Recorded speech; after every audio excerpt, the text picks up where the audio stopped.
Whenever I come to Earth, I listen to bbsradio.com. Andy Lopez, the Invisible Gardener, has been helping folks from around the world, and he can help you too. Listen to Don't Panic, It's Organic every Saturday afternoon from 1 to 2 p.m. Pacific Standard Time. You can just listen, or you can call in and talk directly to the Invisible Gardener right here on bbsradio.com/Don't Panic, It's Organic. That's Don't Panic, It's Organic every Saturday afternoon on bbsradio.com/Don't Panic, It's Organic. Don't panic, it's organic. The way that nature intended it. Don't panic. Hello everybody, this is Andy Lopez, the Invisible Gardener. Thank you for listening to my show. We have a lot going on today. First thing I want to tell you about is how to get to the show. You're just probably listening to a podcast. You go to my website, invisiblegardener.com. You click on radio show, which is at the home page. Click on where it says live show. By the way, this is also how you get to Cosmic Spaceship. So you click on live show.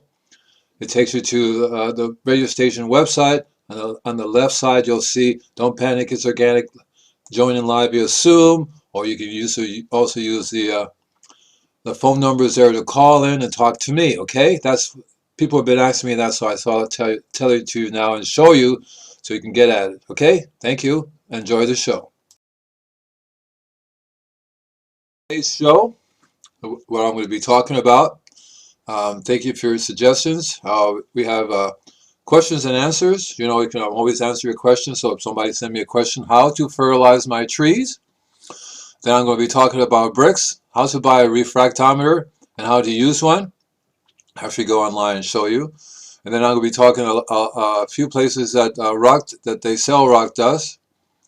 And I'm also going to be talking about growing indoors. So growing indoors using LED lights, show you how some people are doing it. We're also going to have a new Andy EcoCat. And of course, Invisible Gardener Weekly Live Camp. See what I've been doing this week. We have a contest, only 2 weeks left in the contest to enter. You get the organic Invisible Gardener's Growers Kit. Also have membership. Membership is free, currently free, and I'll show you about the podcast info, YouTube info. Enjoy the show.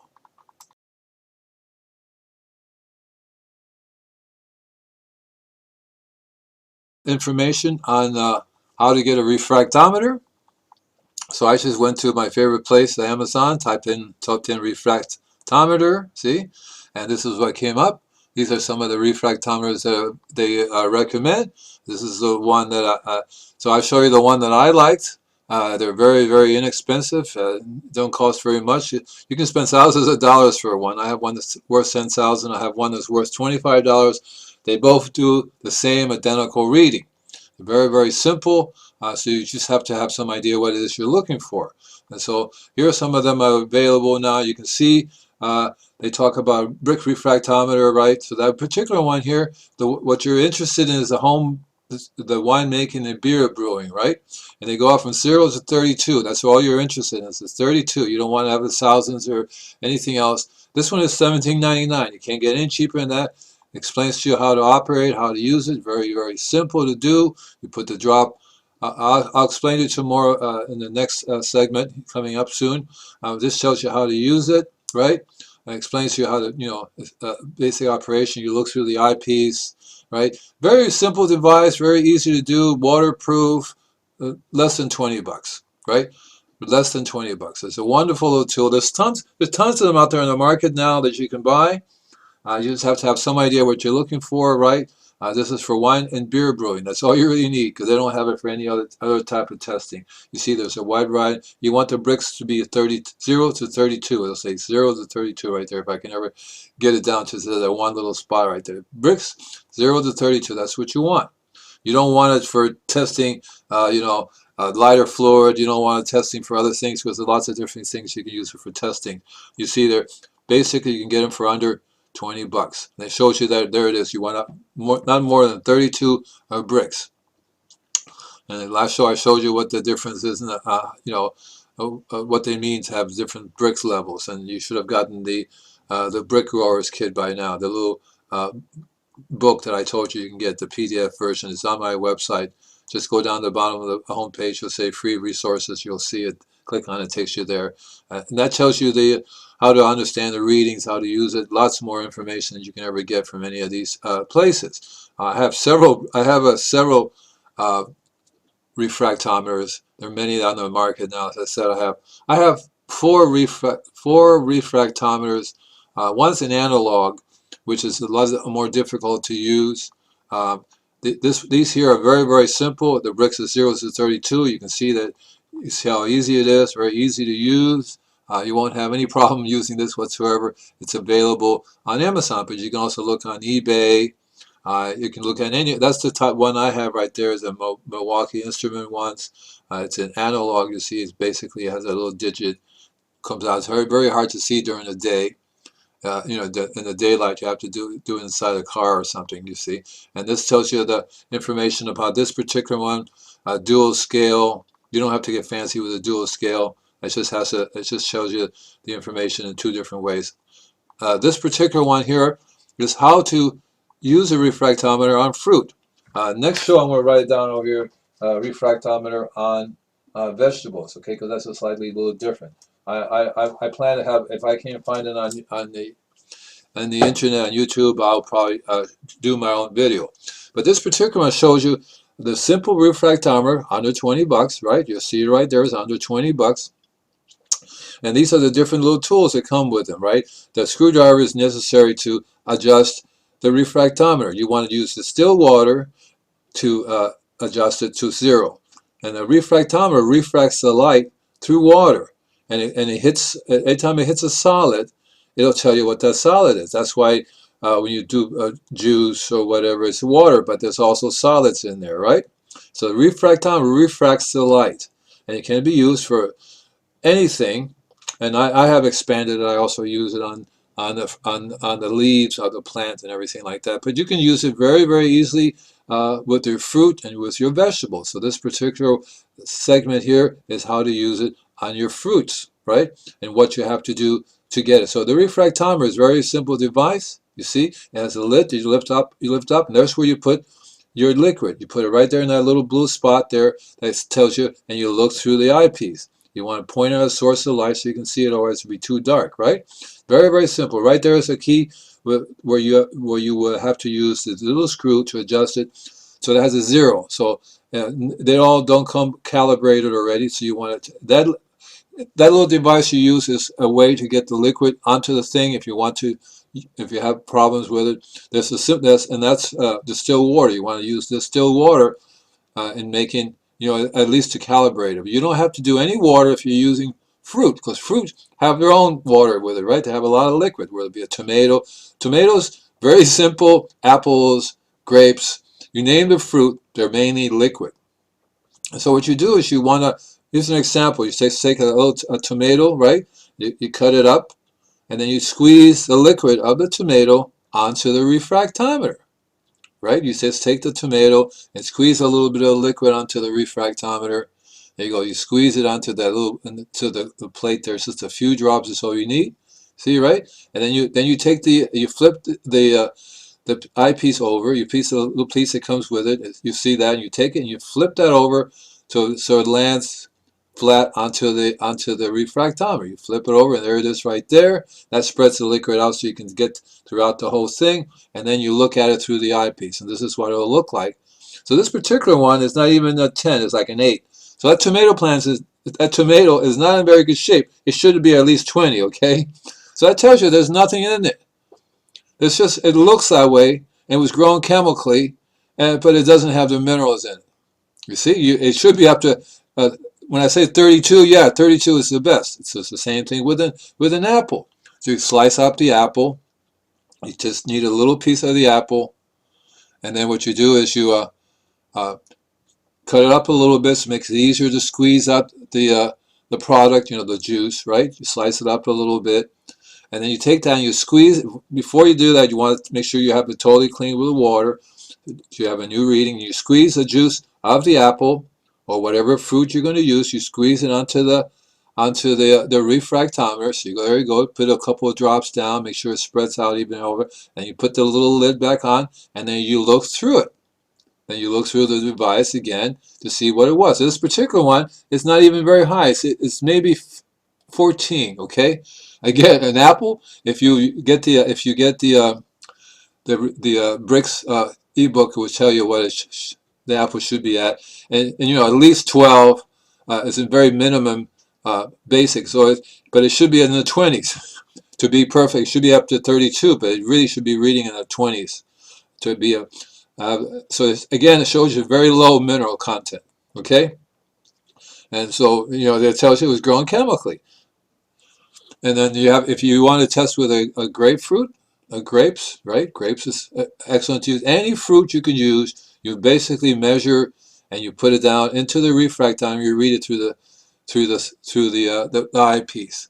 If you get that book that I told you about how to use a refractometer and measure bricks, it will tell you what bricks level they should approximately be at.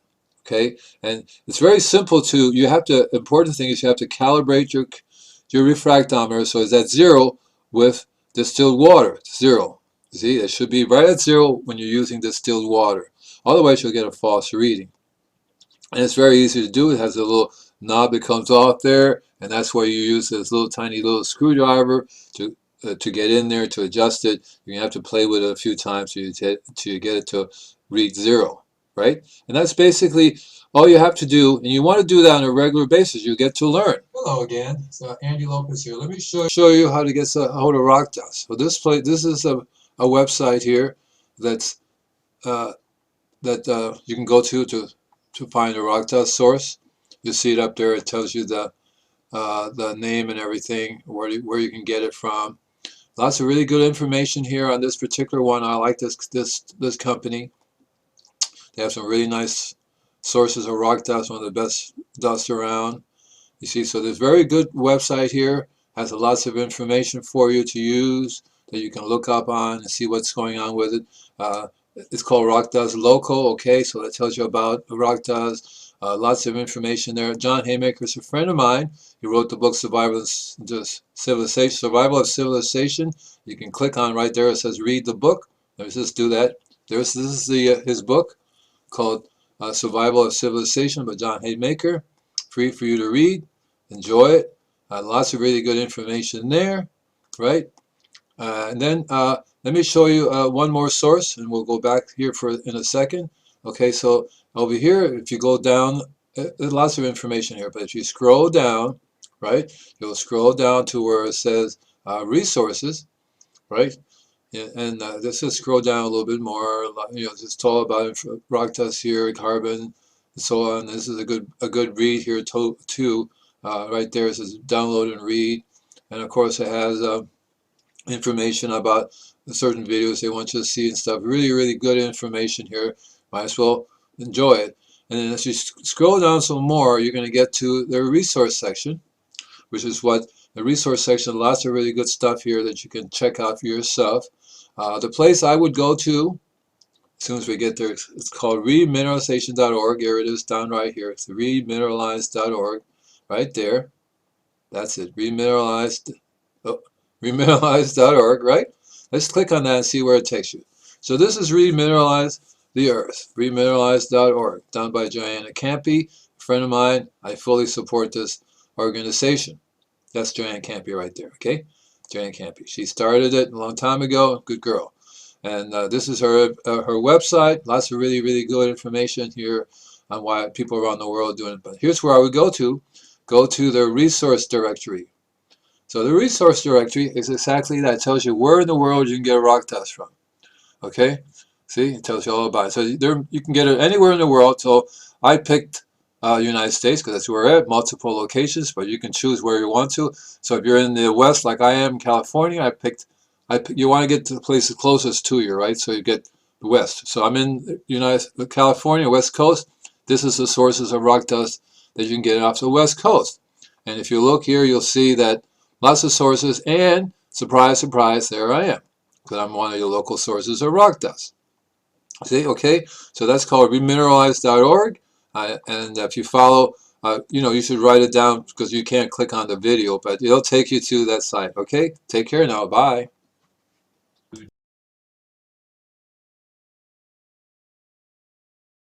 Doo-doo-doo. La la dee da. Ooh, hi there. This is Andy Lopez Eco Cat. How we doing today? Yeah. Oh, good butterfly. Ooh, what is that over there? Wow, wonderful. Lovely day we're having today, isn't it? More or less, right? So let's see what I'm going to talk to you about today first. Okay, so I'm doing a little eco update today.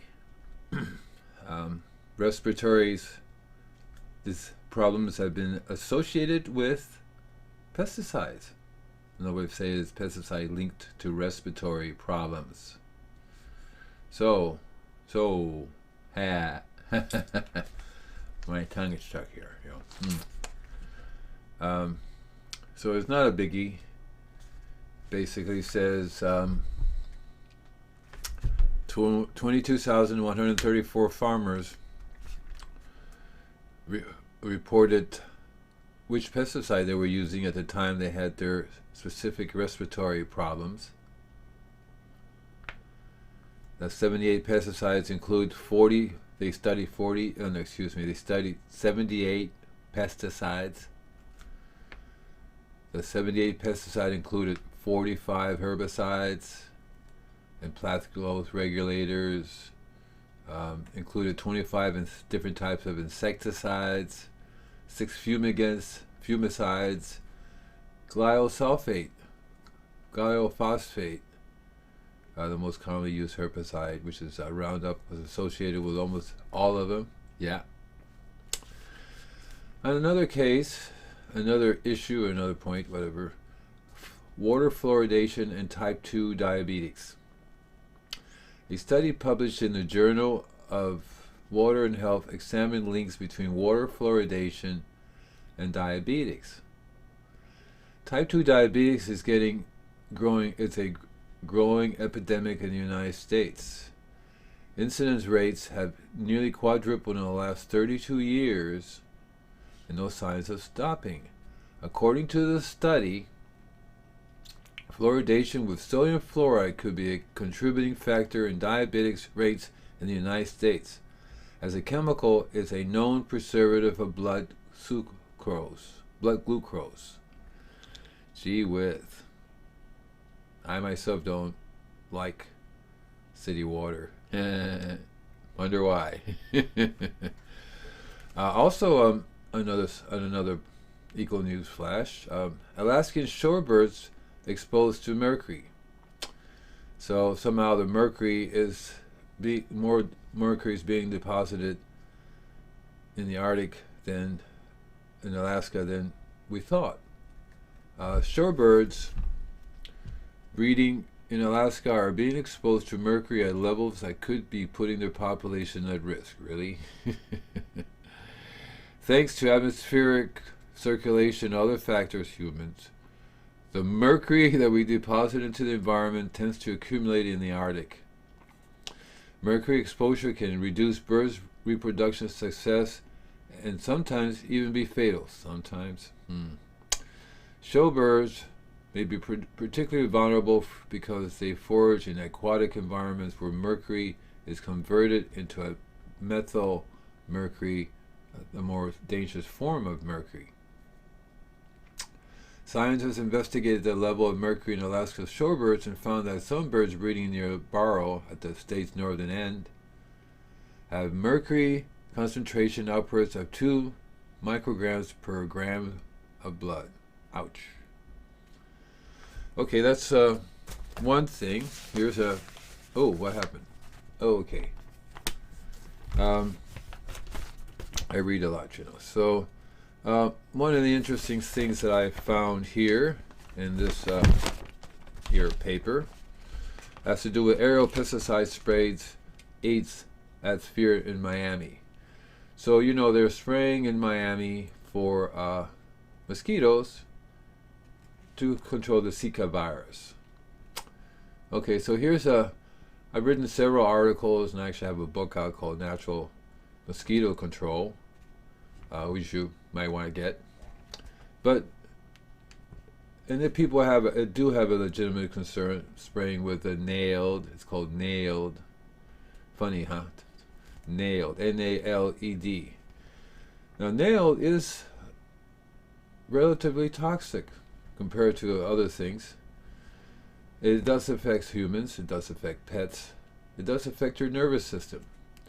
Recently, when they sprayed, not too long ago, they killed 1 million bees. I think it was North Carolina. And the issue here, other than the fact that the chemicals is again, it's going to affect you, your children, your pets, not to mention birds and other creatures like that, is that if one, I like my mouth. If one mosquito survives the spraying, that mosquito's children will be immune to that chemical. You don't have to do that. There's one easy product that's natural that will kill mosquitoes on contact, and that's garlic. Garlic, yes, garlic. You can spray all the garlic you want to. If they want to spray a city with garlic concentrate, there's several different ways you can get it. You can buy the product. You can make it yourself. Cities can buy the product as a concentrate. It's called mosquito barrier. There's two of them called garlic barrier, and the other is called mosquito barrier. Mosquito barrier is 10 times stronger than the garlic barrier. Yeah. And so it kills them on contact. So you smell a little garlic for a few hours and it's gone. The mosquitoes will be gone too. And they're not going to survive, and they won't be immune to it. Okay. Okay, next. Alright, so let's see what else we got here. I don't want to read that one. Okay. Let's see. No, that was not good either. Neither is that one over here. Let's see what we got here. One of my favorite things to read is called Earth Week Diary of a Changing World. You may want to get it. I think it goes to, let's see, where would you go get it at? Yeah, it's called earthweek.com. So go visit earthweek.com, and pick up and have it subscription. They send it to you through the email. Earth has lost 1/10 of its wilderness area since 1993 due to human activities, according to a new study. Researchers from Australia's University of Queensland and the Wildlife Conservation Society found formerly untouched landscapes twice the size of Alaska were either deforested or otherwise lost during that period, mainly in the Amazon and Central America. Wilderness is defined as an area free from significant human disturbance, such as urbanization and agriculture. Ooh, butterfly. Where'd it go? Oh. A little more than 20% of the world's land area is still considered as wilderness, mainly located in North America, North Asia, North Africa, and Australia. Something else I want to talk to you about a little bit before I go today, and that's plastic. You all know what plastic is, right? Okay. So, you know about plastic. When you go shopping, you want to take your own bags and stuff. But here's another point that not too many people know about plastic, a source of plastic in the ocean, and that's birthday parties and balloons. So a lot of birthday parties have balloons, and they release the balloons, and where do you think the balloons end up in? The ocean. That's right, the ocean. And guess where they end up in? Inside turtles, inside fish, inside other creatures. So we need to stop that. I know it's a party, but still you have to figure out some other way of doing that, okay? All right. So That's it for today. Thank you very much for listening to my show, and I'll be back. So for now, I'm going to put some music, okay? Happy growing organically, of course. Bye. I want some music. Yeah, music. Where's the button that pushes the music button? I don't see any music button around here. Oh, well, I was just going to have to see if I can do this. Ooh, a little scary. Oh, how about this? Ha ha ha ha. Ah, that.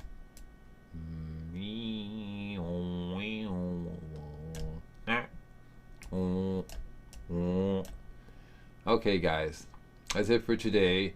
I'll be doing more stuff in Eco News. If you have any questions, you can send them to Andy Lopez at invisiblegardener.com. Thank you. Bye. Oh, push that button over there. I don't see any music. Where's the music? Oh, well, I'll just sort of dance to the music.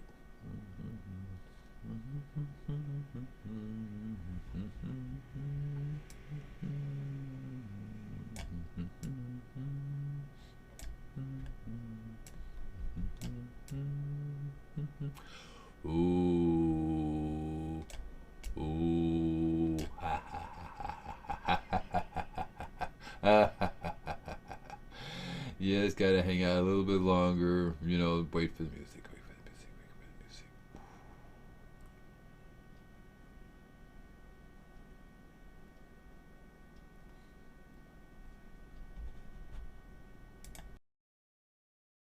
Okay, so here's a website that says how to grow vegetables indoors. That's one of the best ones I found. They have a lot of good information to give you some examples of how you can start growing your vegetables indoors. It doesn't have to be a big major project, right? It talks to you about the LED lights.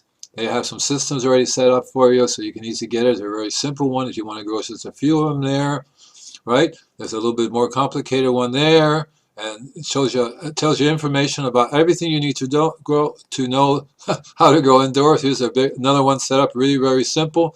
Not just vegetables. There's flowers everywhere. They could be vegetables, and then it also covers. There's a great book, Growing Under Lights, and it's done by the Complete Guide for Growing Indoors. You'll read it there. Here's some samples of what people are buying to grow indoors. Okay, you can see the different setup is really very simple, really very easy to do.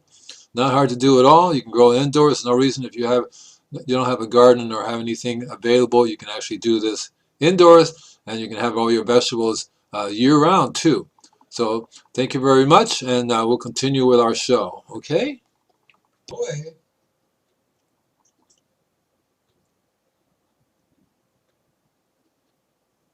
So here are some pictures for you. Shows you what I've been doing this week. I always do a lot of work on the. I go out every week and I do stuff. This is one of the places I go to. It's totally 100% organic. I've never used any chemicals whatsoever, chemical fertilizers, chemical pesticides, none of that stuff. Everything you see there is growing. These people actually pay attention, so I've learned to use compost. I teach the gardeners how to apply compost all the time. Then the spraying becomes even more effective, right? Becomes even more effective because the living organisms are there to enjoy the food, and the plants enjoy the food. That's not a live lawn, by the way. It's just fake grass. But so I do a monthly spraying for these folks, and everything's growing beautifully. Everything's happy. They have a few problems in the sense that the gardeners is always my weakest link, so the gardeners tend to overwater. They've gone through a few gardeners. These last batch that tend to listen to me a little bit more because they see the results. Occasionally I catch them trying to do some chemical. I say, what are you doing? Oh, I need to do this. And I know you don't have to do that. So the spraying becomes even more effective. They're in the process now of re-landscaping, redoing the soil. So when they take it out, they put in new compost, right? Which I add the rock dust to and everything. So everything grows really, really well, really, really happy. They've been here. I've been here for almost 10 years now. Everything's getting better and better. It took a few years and a series of gardeners to go through it to get it together. The owner says she got to listen to what Andy says. If they don't, she gets rid of him, gets another gardener, another group of people who have better listened to it. These people listen to me. They're happy. That everything's growing really well. Main thing they have to do now is just to do the pruning, keep everything clean for them. They don't have to worry about pests. Whenever they see a problem, they contact me. There's something going on here, and I tell them, they have a lot of ants. Ants come and go. These things used to be covered with thrips, or not. Thrips are no longer there. The ants don't like the scenario because the soil is so alive, so they don't live there. They live next door. They come over constantly to try to see if they can attack, whatever is going on. But there's nothing there. The ants only attack if the tree is perfect for the source of food for them. If the plants are not a source of food for them, they're not going to attack. It's simple as that, right? If it's food for the pest, it's not food for us. That's what I like to tell people all the time. So here are some more. These are, the plants that they do. The gardener says have to keep it pruned, keep it cleaned, and learn how to control the water. They still tend to water a little bit more, even though the soil is getting healthier and healthier. You can hold water, and they're learning about mulch. Because mulch holds in the water, right? So that's. It's very important. It's always a weak link, right? So the weak link here is the gardeners, and again, they're learning because we have to learn to work together, right? So there's more stuff coming on. Don't go away. Here's a little something that I was doing at another customer coming up in a second.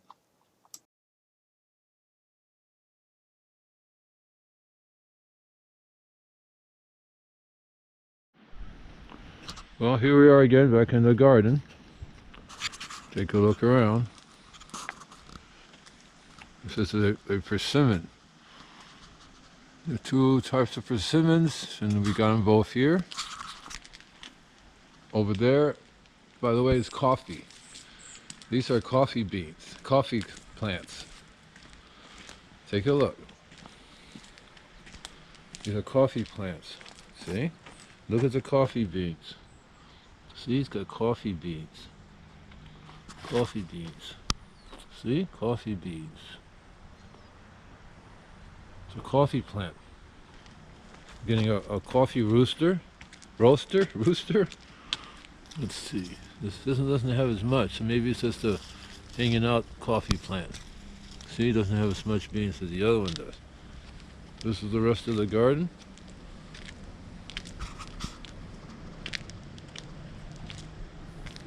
Olive tree, fig tree, citrus, vegetable garden.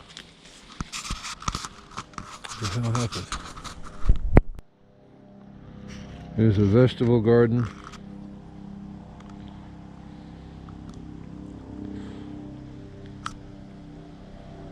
Olive tree. Here are the vegetables.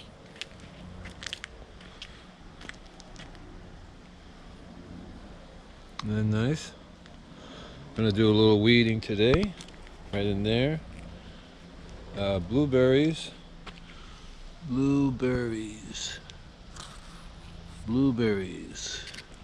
Over here we have some more blueberries too, look. See? Blueberries.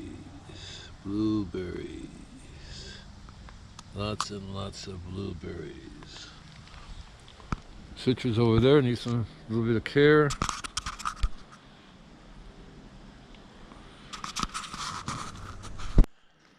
Here we are again.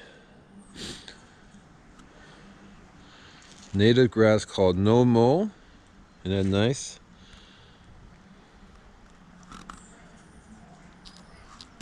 Olive tree. Another olive tree over here, a little bit older. Actually, they're both the same age. This one's just surrounded by concrete. Whereas this one over here has a lot more growing underneath it, so it's a lot happier.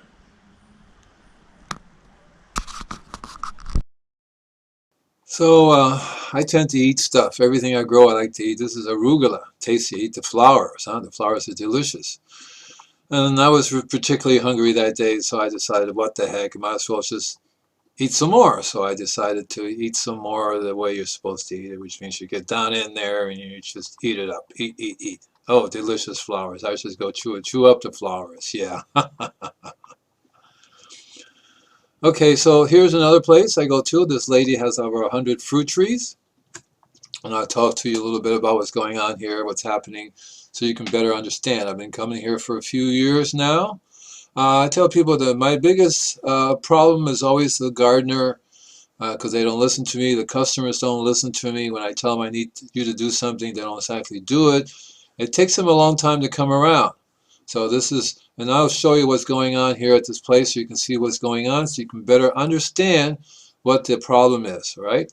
And once you understand the problem, I tell people there's long-term and short-term solution, right? I also tell people you deal with your costs and you eliminate the effects. And the way we're taught now is we deal with the effects. Spray this pesticide, spray this fungicide. That's not the cost. If you eliminate the cost, if you deal with the cost, you eliminate the effects. Right? I think I made that up. I'm not really sure. But let's take a look and see what's going on here. There's lots of stuff going on here. You see all those are fruit trees everywhere.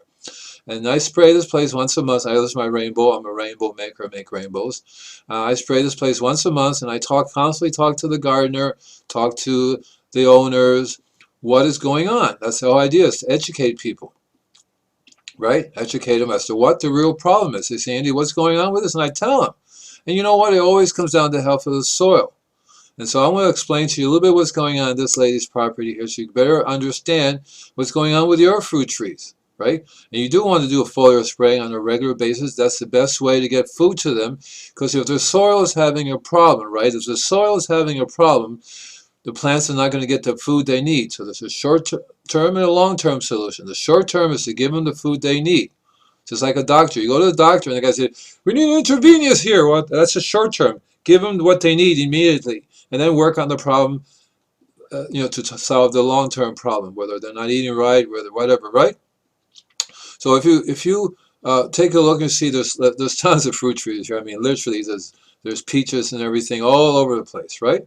And so let's take a look and see if I can see. Okay, so look at this here. This is a peach tree that has peach leaf curl. And I'll show it to you a little bit. I should be able to get a little closer up to it, but it's got peach leaf curl. It's one of the problems they have on here. They had a lot of other problems, but we're slowly eliminating the problems. But you'll never solve the problems if you don't deal with the health of the soil. If you look, you'll see that there are some curly leaves on it. It's called peach leaf curl. Let's see if we can spot one. There they are there. I have to move a little slower, but you'll look to see all the leaves are curled up. Right there in the left-hand corner, you'll see the leaves are curled up. Look at all the leaves curled up. That's called peach leaf curl, right? And that is a soil problem. Sure, you can spray different things on it to reduce it, reduce the problem. I spray my super seaweed on it. You'll see that it's got, you see how the curl is? The leaves are all curled up and crunchy, right? You'll see it. That's called peach leaf curl. See that right there is peach leaf curl, okay?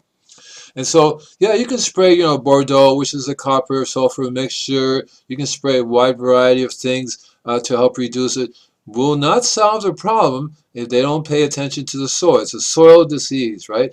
And all diseases of plants start in the soil. Okay, they all start in the soil. This is, by the way, the bags are there, the Dr. Earths are still in the bags. The bags don't do anything to the soil if you don't put it in the soil. I told them you need to buy the Dr. Earth's planting mix. It's one of the best products on the market. Put it in the soil, you saw the bags are still there. And I told the how is that going to help the soil if you don't put it in the soil? I've been telling them for years to do the compost, right?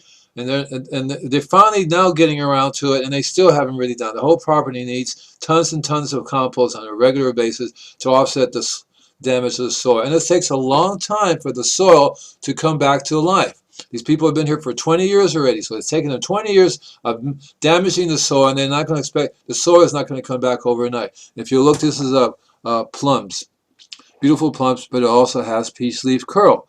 The peach leaf curl affects a wide variety of fruit trees. You'll see the curls on the tips of the leaves there. See, you mean? That's a soil problem. That's because they're watering. It gets hotter, so they water more and more. The soil becomes, it's just clay soil. It's amazing that they do fruit anywhere. So it just shows you that somebody knows what they're doing. That would be me, right? But you'll see the damage that's on the leaf. It's a disease. And in this particular area in the front here, they're watering a lot since it's getting hotter and hotter and hotter. Water is needed by the disease to spread. It goes evaporates up into the air, right? And so there are several things you have to do to the soil, just aside from adding compost. I tell people you have to add rock dust, compost, and mulch, right? Rock dust is a source of minerals. I talk to you about rock dust all the time. Rock dust is a source of minerals. You can't put compost down if you don't have the rock dust. If you don't put, the ideal scenario, right, is when you make compost, add the rock dust to the compost. I was talking to you last show about how to properly make compost. We're going to be doing that coming up. I'm going to write it down over here. How to properly make compost. That's going to be one of our next shows. I'm going to write how to properly make compost. Okay? Now, if you don't use animal manure in your compost process, you remember I talked to you last show, a Buddhist monk that says, we don't use any animal products. I said, I understand you don't want to kill the animal, but you're not hurting the animal by using the animal manure. That's the way Mother Nature makes it. Mother Nature makes it so that animal manure and rock dust together, the bacteria and the animal manure eat the rock dust, and then the rock dust is available. So if you're making compost, and if you recall, last show I said, why do we make compost? Yeah, we make compost for recycling, but we really make compost to heal the soil. That's the real reason why you want to make compost. You want to imitate Mother Nature in the process of how she makes the soil, right? How she heals her soil, right? And so you want to add rock dust, compost, and mulch. It's essential. If you don't add, so if your compost is, you have a series of problems. You buy compost in the store, it doesn't have any bacteria. If it comes inside a sealed bag, it's not alive. Because if it was living, it would puff up the bag, it would want to breathe, right? So that's why I tell people you should buy compost from a local source. You should find somebody that's making it and talk to them. How do you make your compost? You're using rock dust. You're not putting rock dust in your compost. You're not using animal manure. Buy. And try to explain them a little. Maybe they'll understand. Oh, gee, right? But not everybody, when they make compost at home, they just get stuff in the kitchen. They get leaves. They get grass clippings. No animal manure. You can go to the store and buy sheep manure. You can go buy a horse, I don't know if you can buy horse manure. I know you can buy bison, composted bison.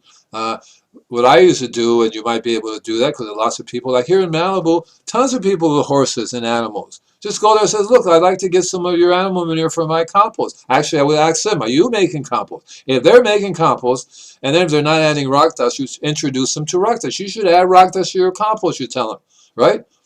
Right? Because if you add rock dust to the compost in the process of making compost, you're going to have a bacterially rich, minerally rich compost. And that's what you want to put in the ground. But a lot of people say, I add rock dust, it doesn't work. No, you can't sprinkle rock dust on the ground and expect it to work on dead soil. The rock dust has to have the minerals, the bacteria to eat the minerals, eat the rock dust, make it minerals available to the plants. Right? I read an article about one guy dumped half a pound of rock dust in a raised bed, and they said, look, it doesn't work, it killed everything. Yeah, right? And then a lot of people say, I use compost, it doesn't work. Yeah, because the compost is totally dead. There's nothing in there. It's just soil. It's just soil that's been decomposed and all this stuff, leaves and grass. Yeah, it has a good foundation, but it doesn't have the proper microbial life or the minerals for it to work.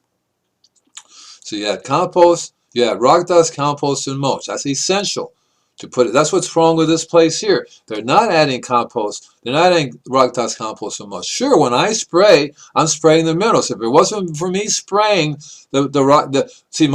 my spray mixture is made up of what I call super seaweed. That's my invention. It's a microbiological activator. I explained that to you last time. And it's also, I sell it. I sell this, very same thing I'm spraying to my multi-million-dollar company customers. I make it available to you. Right now, you can get my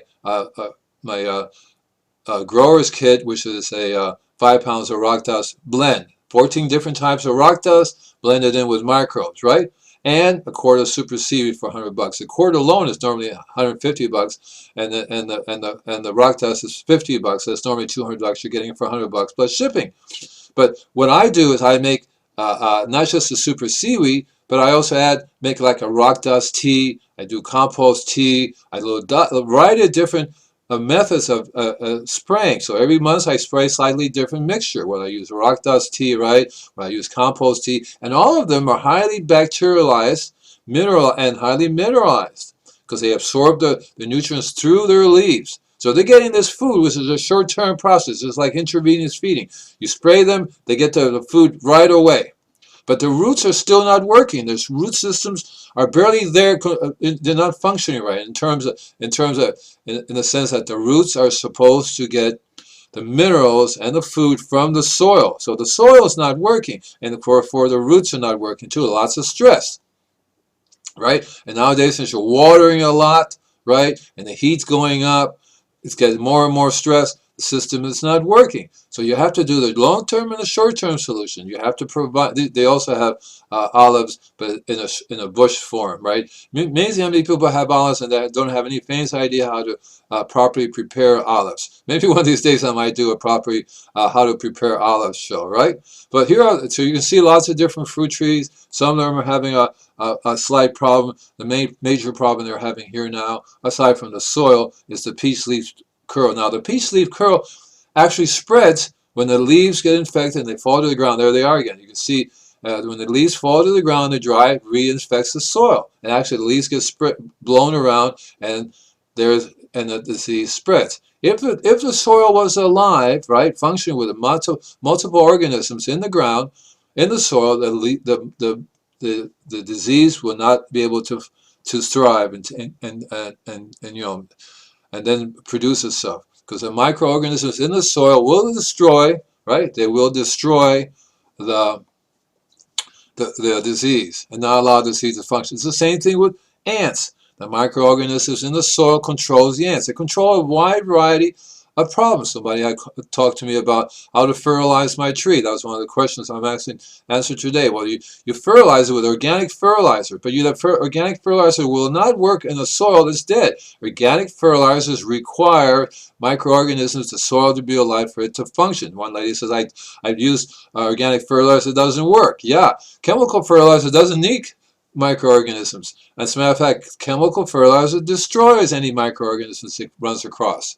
Okay, there's a big difference between intravenous. You can't intravenous feed yourself all the time. Your stomach will die. Your stomach will just die up and you'll die too, no matter how much nutrients you get through intravenous feeding. You see what I'm saying?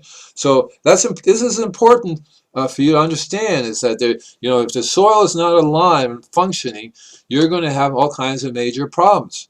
You see, and that's the key to everything here. Everything that I do is it's a slow process. People say, well, you've been coming 2 months now. I don't see any difference.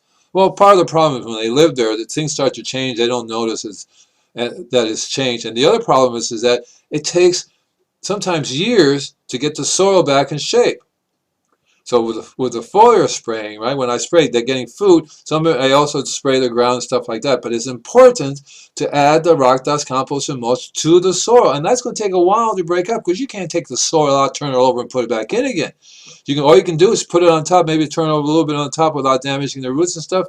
But it takes a long time for the microorganisms to start working their way down. A lot of times, if you just put compost down and didn't do the mulch, the sun would bake it and kill the organisms. That's why you have a mulch, and usually I use an acid mulch, like a Stala gardenia mix. The reason why I use an acid mulch is because the pH of the soil, and I talked to you last time, the pH of the soil has to be in a certain place for the microorganisms to survive. Otherwise, they will not survive. It's either from 6.2, 6.4 to 6.8. That's the magic range of microorganisms. If you have a too high or too low from either side, you have less and less of these beneficial organisms. And there are different places around the world. So if you have an acid environment where things are growing, you're going to have microorganisms there that live in a different range.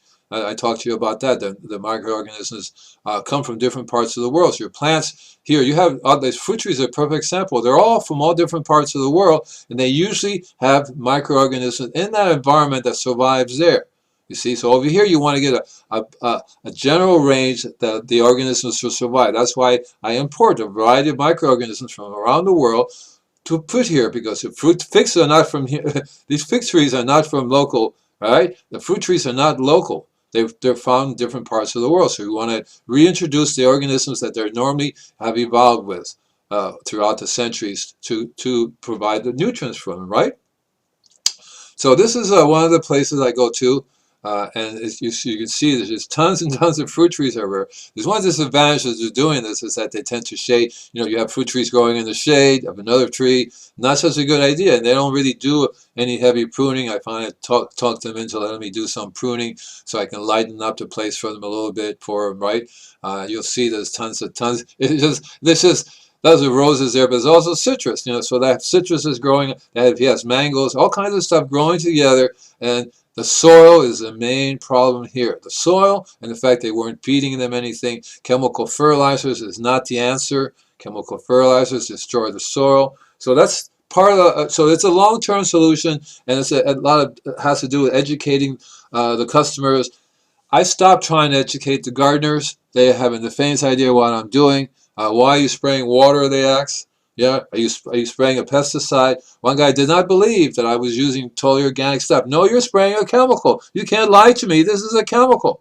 Everything breaks down to chemicals, right? Your body is made of chemicals. But this is a totally natural process. I can drink this stuff. Well, I probably wouldn't want to drink it. Upset my tummy. But it won't hurt me. I've been spraying myself for years. And I got, you know, that's the reason why I'm crazy, right? Okay, so I got more. Let's see what's going on over here, okay? So that's what it's all about, see? So you want to do the foliar spraying to give them immediate food, but then you also got to pay attention to the soil. So in this case here, I've been working with the customers to try to slowly but surely pay attention to the health of the soil, right? That's the key to it. And that's going to take a long time. Sometimes it takes years for the soil to start recovering. Actually, it takes years for the soil to recover. So if you want things to stay alive, you have to foliar spray. You can get a similar machine that I have that will work. There are lots of different sizes, you know, 50 gallons, 100 gallons. I'm going to do a show about the spraying rig, okay? I'm going to write it down, spraying rig, which will help you decide how to buy your own little rig. You can buy a small rig. There are lots of different things you can do, okay?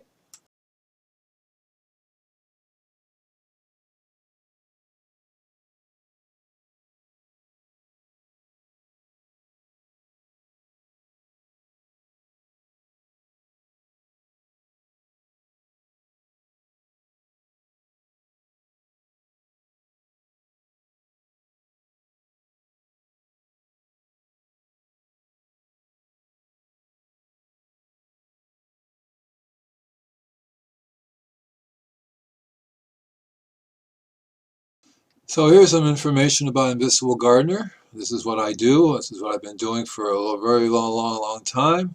I actually started in it says 1972, but I started in the 6th grade, but I formed a business in 1972 when I got out of the service. I got the name Invisible Gardener a long time ago. I do natural pest control. The way I do natural pest control is by healing the soil. You probably figured out that I'm very much into healing the soil. Pests and diseases all start with the soil. I do a natural spraying service. It's a monthly natural spraying service. We treat the whole property, trees, flowers, roses. I don't wash cars with it or anything like that. I'm a natural arborist. The way I heal the trees is by healing the soil. One time ago I said, well, they're growing trees in soil. Maybe I should do something to the soil. Of course, I'm an organic consultant. I'm on TV and radio. Here's the radio, you know, and I have a TV show that you can see it through my website. You'll see Invisible Gardener TV up there. I do house calls. If you're lucky enough to have me in your neighborhood, I'll be happy to come and do a house call. It's $100 a visit right now. It depends where you're at. Travel for charge. And because of the drought and the fire and the water problems, let me help you to make it through this period of change. You don't have to, your property does not have to suffer because you don't know what you're doing. I do soil restoration. I bring the soils back to life. I bring your soil back to life. That's the key to everything I'm doing. I've said it quite a few times on this show, and I will continue to say it. I do soil testing, so I can provide all types of basic soil tests, from basic biology package. I can test your compost to see what's in it, right? I can test your soil for diseases. And of course, I do remineralization. That's what it's all about. We provide minerals from various rock sources. Dust sources. I have 14 different types of rock dust that I get just to do this properly, right? And I also, I practice permaculture. I also practice biodynamics. And I have all kinds of systems that I have set up myself. You're not going to find it anywhere else but here. That's what I teach you, right? And I do organic fertilizations. No organic fertilizers ever used. Everything I use is organic, 100% OMRI certified organic fertilizers. And of course, I do the radio show. This is what you're watching right now. Hopefully watching and or listening. It's on bbsradio.com, or you go to my website, invisiblegardener.com. And a long time ago, people, and I also do a live cam. So you can watch me right on my website. It'll say live cam. You can see exactly what I'm doing, or you can watch it here at the end of the week. It shows you what I did. I have over 20 books. Actually, I have 21 books that you'll get free. They're in the PDF version when you join. These books are also available on Amazon. And then, I'm on Facebook, I'm on Twitter, Instagram. Go to my website. The bottom page of the home page has all the links. It takes you to all these different places. And then, of course, I do YouTube. Over 500 videos up on YouTube. And I've been doing this a long time. Some of the videos have been there so old that they're in their old format, and there's no way to do but just to upgrade them. And this is my latest book. It's called Don't Panic, It's Organic. You get that, the PDF version for free when you join. I really appreciate if you buy the book from Amazon, right? Because they want people to buy the book so they can promote it. Just type Invisible Gardener Books. You'll see my book out there. Pick the one you want. There's plenty of other books out there on Amazon. And I run a club. I call it Club IG. It's short for Club Invisible Gardener. And so I have an organic hotline that members can call, discounts on my products. I have a members podcast. I'm here to help you. Let me help you do it one step at a time, right? People call me up and I did this, and then I say, well, it's too late for me to help you because you screwed up already, right? So for a magical garden, I did the artwork on this. Isn't that cool? Give me a call. That's my number right there, 310-457-4438. Visit the website, send an email. If you go to my YouTube page, subscribe to it, please. So thank you very much, and we have a few more minutes left, and I have to figure out what I'm going to do next, okay? So coming up next, I have a show called Cosmic Spaceship. I write music. I do my own artwork.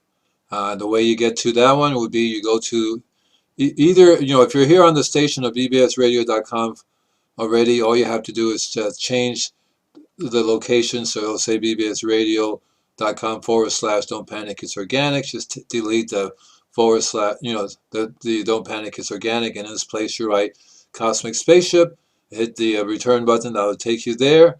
If you can't figure it out that way, then all you have to do is go back to my website, invisiblegardener.com, click on Radio Show. As I showed you in the beginning, just scroll down a little bit, you'll see Cosmic Spaceship. Click on that. That takes you there. Then you click on the Zoom button if you want to use Zoom to see it, right? Or if you just want to listen to it, you can call in, dial the number there for the show to listen to the music. You're missing the best part if you don't actually see it. So it's okay if you want to watch it on YouTube, because we put it up on YouTube. You can subscribe through YouTube to see it. It's also available right there on the BBS station on that page. You'll see all the shows there on the Cosmic Spaceship. And of course, I appreciate if when you go to YouTube, that you subscribe to my YouTube page. It's very important to me. I appreciate it if you go to Amazon.com and buy my book, Don't Panic, It's Organic, and then go back later in about a week and do a review. Very, very important. So I'm trying to figure out maybe something like, and we also have a contest going on, so you have only 2 weeks left for the contest. You get the Organic Growers Kit of my, if you win, okay? So and the only way you can enter the contest is by getting the newsletter. Members get the newsletter. You can just subscribe to the general public to get the newsletter. It'll say click on here to join the contest. The newsletter is important because it tells you all the information, the blogs that I write, everything I'm doing. I do a variety of other shows,